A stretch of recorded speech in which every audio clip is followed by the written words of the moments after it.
what is going on, guys? It's Bart coming at you yet again with another obscure microphone video. And today in the studio, I have the Samson Q2. That's it. No U at the end. Just a Samson Q2 non-USB microphone with some switches. Bitches? Switches, bitches? Okay, I'm going to throw some stuff up here as I talk. First things first. It has a very strange grill. It has like a condenser capsule looking thing at the top. I assume this is for plosive rejection. Not 100% sure because I couldn't find anything on this microphone. I couldn't even find out if this was the Q2 minus the U, if this is what inspired the Q2U. I don't have the Q2U in the studio with me, but I don't remember it sounding quite like this. This sounds a little darker, a little more muffled. So it also, I think, inspired the band Q2 and their lead singer Mono, I think. And their song, It's a Glorious Evening. And their other song, Where the Sheets Have No Brain.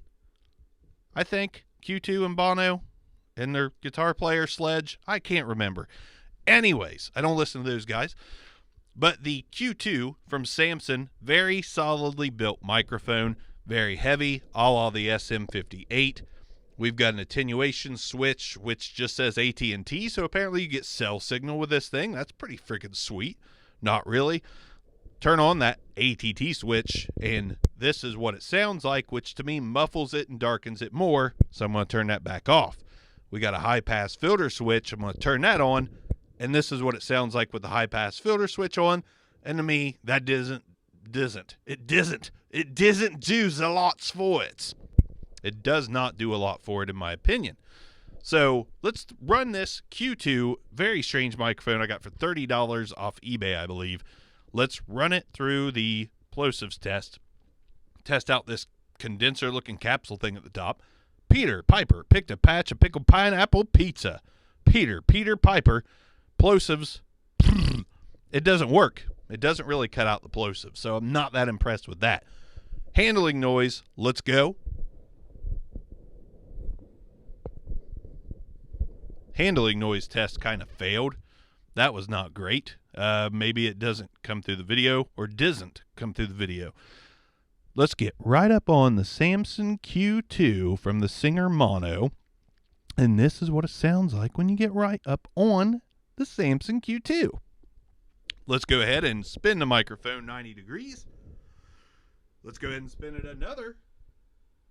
And let's finally spin it around to this. And then let's say finally for a second time and spin it back around to the front of the microphone. So I don't think this sounds terrible, but I am a little, if I raise my voice, it starts to cut through that muffled low-end sound, but as soon as I start talking normal, it just gets kind of muddy and less clear. But before I actually did the video, I tested this thing, and this might be the one microphone that has the biggest jump of performance with just compression and de-esser that I've ever used. So I'm going to show you what I mean. I'm talking into the Samson Q2 without compression and de-esser, and now I'm going to turn it on so you can hear what it sounds like with compression and a de-esser on it, and the mic just explodes to the forefront. The clarity becomes very solid and clear. I can hear clearly now. The rain is gone. I think that's a song by Q2 and Mono and their guitarist Sledge, I believe. Don't really listen to them. I'm just taking a guess. So Samson Q2U. I wanted to sneak this one in real quick after work and before I head off to an event that I'm not taking the Q2 with me because it looks threatening. It is threatening. So this is the Samson Q2 with processing on. I'm going to turn that back off so you can hear what it sounded like before. And it just darkens and muddies back up. But hey, if you're looking for that mic that's not going to run you a ton of money, that you can just throw some compression on and get a solid podcast sound out of, I think this is a solid option, especially for podcasting. Maybe with the compression, a live stage performer, I would worry about those attenuation switches just a little bit. But I think with compression, it pops out. It could cut through a mix, so it could work for you on stage. All other applications I would kind of stay away from. I'm not going to record vocals in music for this. And you might be able to turn compression on and throw this in front of a guitar cab. It might sound really good.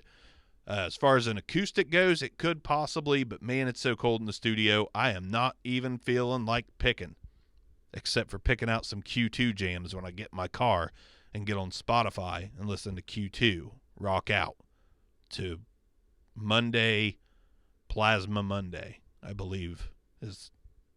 Correct me if I'm wrong on these U2 songs. Thanks for watching, guys. Samson Q2, not the U.